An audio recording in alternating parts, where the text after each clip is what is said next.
Dear students, नमस्कार। पिछले lecture में हम समस्त लोगों ने फ्यूचर इंडेफिनिट टेंस के पैसिव वॉइस के विषय में डिस्कशन किया था। आज के इस वीडियो में हम समस्त लोग फ्यूचर परफेक्ट टेंस के विषय के पैसिव वॉइस के विषय में डिस्कशन करेंगे कि इस टेंस का पैसिव वॉइस कैसे बनाया जाता है। तो हम पैसिव वॉइस बनाएं उसके पहले हमको इस परफेक्ट टेंस का स्ट्रक्चर कैसा होना चाहिए, स्ट्रक्चर कैसा होता है, इस विषय पर हम सभी देखते हैं। बोर्ड पर मैंने आपके सामने लिखा एक्टिव वॉइस, यानी हमको सबसे पहले इसका स्ट्रक्चर देखना है। इसके लिए सबसे पहले हमारा सब्जेक्ट लिखा जाता है। सब्जेक्ट के लिखने के ठीक बाद में विल हैव अथवा shall have plus verb third यानी past participle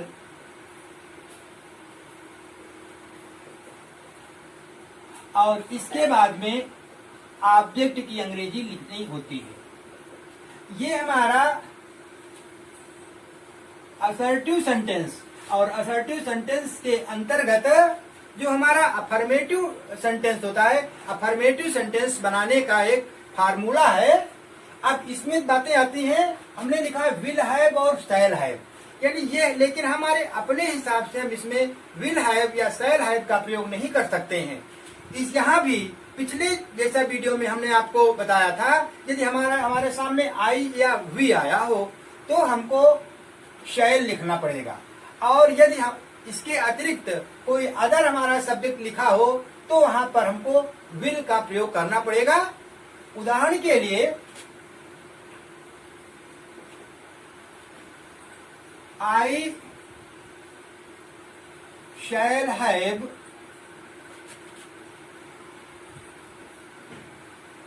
completed my work by tomorrow। अब ये हमारा सेंटेंस फ्यूचर परफेक्ट टेंस में सब्जेक्ट आई होने के कारण इसमें हमने शैल हैव का प्रयोग किया। यही यदि हम सेकेंड सेंटेंस ले लें और सेकेंड सेंटेंस में हमने यदि आई और वी को छोड़ दिया, कोई दूसरा सब्जेक्ट हमने चूज किया, सपोज मैंने लिख दिया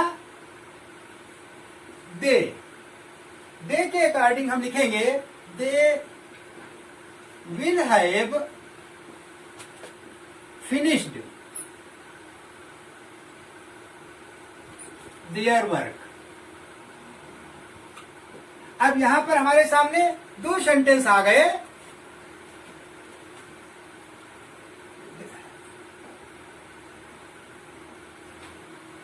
दो सेंटेंस हैं, एक तो हमारा आ गया आई के साथ में शैल का प्रयोग और दूसरा दे के साथ में विल का प्रयोग। अब जब ये दो सेंटेंस हमारे सामने आए, दोनों में सब्जेक्ट डिफरेंट है। यदि आई और बी आता तो हम शैल का यूज करते, इसके अतिरिक्त यदि कोई अदर सब्जेक्ट हमारा है तो हम विल का प्रयोग करते हैं। अब हम देखते हैं इस दोनों सेंटेंस का पैसिव वॉइस कैसे बनाएंगे। इसके लिए सबसे पहले हमको इस पैसिव वॉइस, इस सेंटेंस के पैसिव वॉइस से पहले हमको इसका फार्मूला, इसका स्ट्रक्चर समझना होगा। यानी पैसिव वॉइस का structure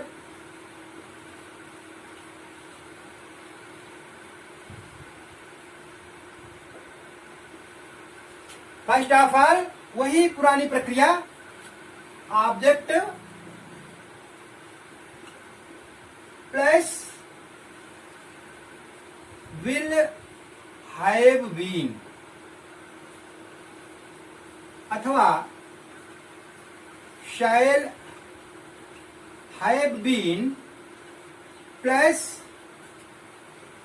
verb third plus by and plus subject लिखते हैं। यहां पर हम ये ध्यान रहे कि असर्टिव सेंटेंस के अंतर्गत अफर्मेटिव सेंटेंस बनाने की बात कर रहे हैं। तो हम इन दोनों सेंटेंस का अब पैसिव वॉइस बनाने के लिए देखेंगे जो पहला हमारा एग्जाम्पल था इसका पैसिव वॉइस, मैंने लिखा I shall have completed my work by tomorrow, मैं अपना कार्य आने वाले कल तक पूरा कर लूंगा। तो फर्स्ट ऑफ ऑल ऑब्जेक्ट लिखेंगे, ऑब्जेक्ट है my work, my work will have been. अब यहां पर वर्क के अकॉर्डिंग मैंने प्रयोग किया, इसलिए विल का प्रयोग किया है। My work will have been completed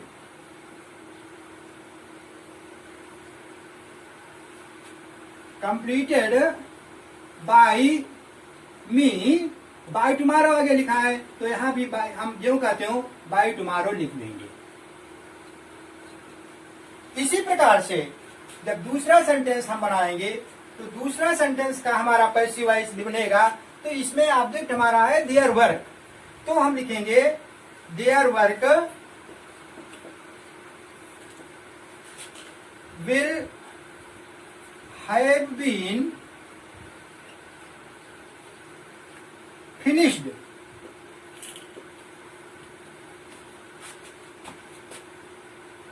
bye they का ऑब्जेक्ट देम हो जाता है, फुल स्टॉप। इस प्रकार से हमने देखा कि हमारा असर्टिव सेंटेंस के अंतर्गत अफर्मेटिव सेंटेंस का पैसिव वॉइस बना।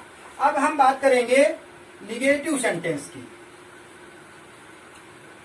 निगेटिव सेंटेंस, और निगेटिव सेंटेंस में भी सबसे पहले सब्जेक्ट और सब्जेक्ट के ठीक बाद में विल नॉट हैव या शैल not have plus verb third plus object आता है। अब इसका स्ट्रक्चर हमारा ये बनेगा, और इस स्ट्रक्चर के आधार पर अब हम पैसिव वॉइस बनाएंगे। तो हम देखेंगे पहले पैसिव वॉइस का स्ट्रक्चर क्या बनेगा, क्योंकि पैसिव वॉइस का स्ट्रक्चर समझने के बाद में ही हमको सेंटेंस का जो हमारा एग्जाम्पल होगा, जो हमारी क्रियाविधि है वो कंप्लीट होगी। तो पैसिव वॉइस में देखिए, पैसिव वॉइस सबसे पहले ऑब्जेक्ट,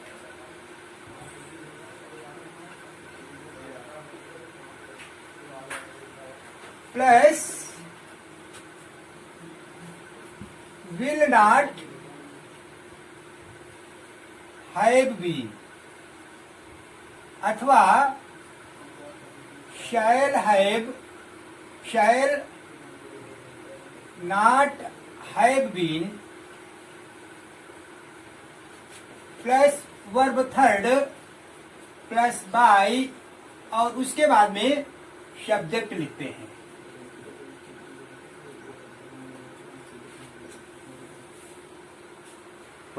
उदाहरण के तौर पर अब हम इसमें देखेंगे, तो हमने सेंटेंस लिखा the teacher will not have checked the copies।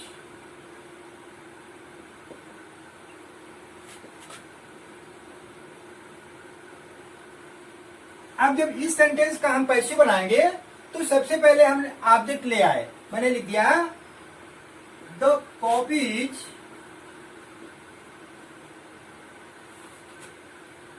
Will not have been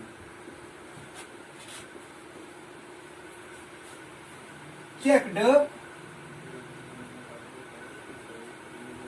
by the teacher। अगला example, you will not have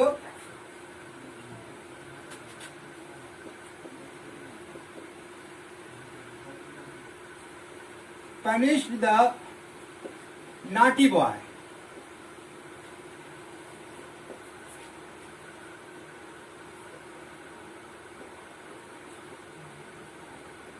पुनः ध्यान दीजिए, यहां पर भी सबसे पहले ऑब्जेक्ट ले आएंगे the naughty boy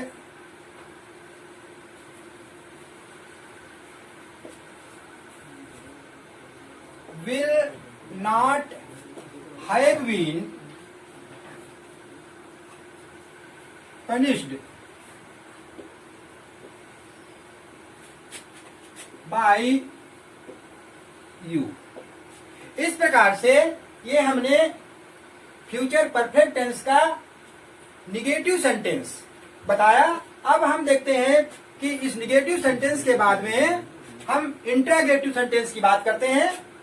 interrogative sentence,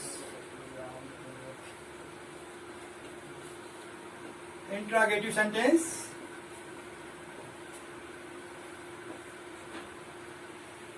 अब इंट्रोगेटिव सेंटेंस में ही एक्टिव वॉइस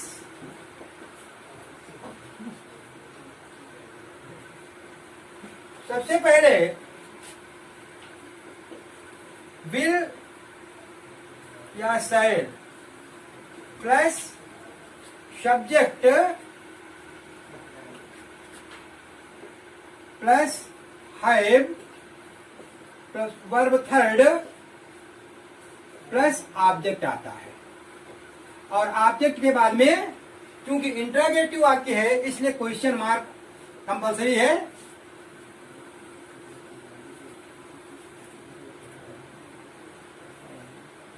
आप देखिए ठीक पैसिव वॉइस का भी स्ट्रक्चर समझिए, और पैसिव वॉइस का स्ट्रक्चर ठीक इसके आगे।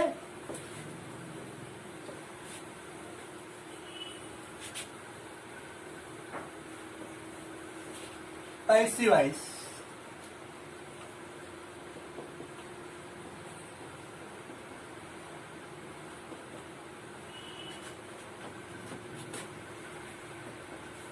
will या shall plus object plus have been plus verb third plus by और अंत में सब्जेक्ट लिखने के बाद में क्वेश्चन मार्क लगाते हैं।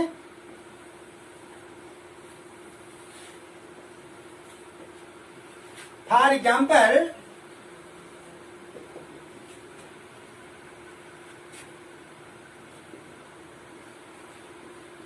will the students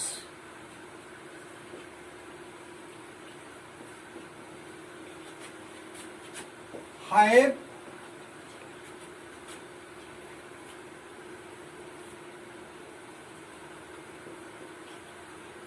completed their work।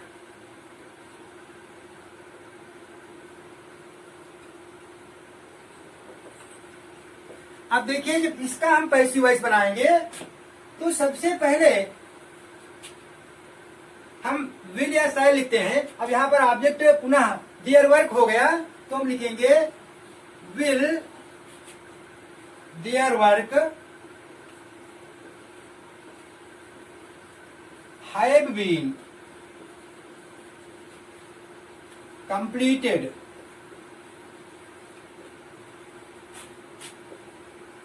by the students। और एट लास्ट क्वेश्चन मार्क लगाएंगे क्योंकि बिना क्वेश्चन मार्क के हमारा सेंटेंस अधूरा माना जाएगा। सेकेंड एग्जांपल देखेंगे, शायर I have given him medicine।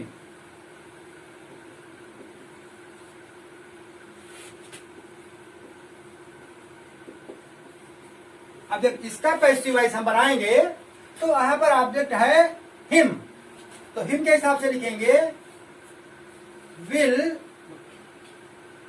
He have been given medicine by I का ऑब्जेक्ट मी हो जाता है। अब ये दो एग्जांपल्स हमारे इंट्रागेटिव के हैं। अब जो अगला एग्जांपल हम बोल रहे हैं वो आपका इंट्रागेटिव निगेटिव से संबंधित है।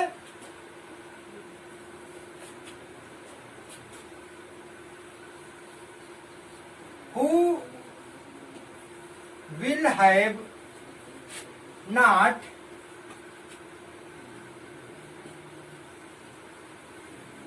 taught the students।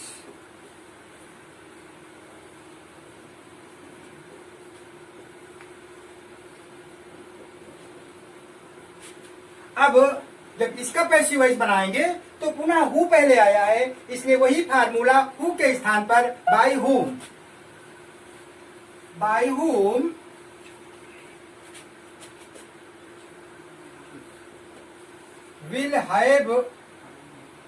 will not have been, by whom will, इसके बाद में ऑब्जेक्ट लिखेंगे the students not have been taught, and eight last question mark. इस प्रकार से हमारा फ्यूचर परफेक्ट टेंस का पैसिव वॉइस बनाने का जो प्रक्रम था, जो प्रक्रिया थी, वो कंप्लीट हुई।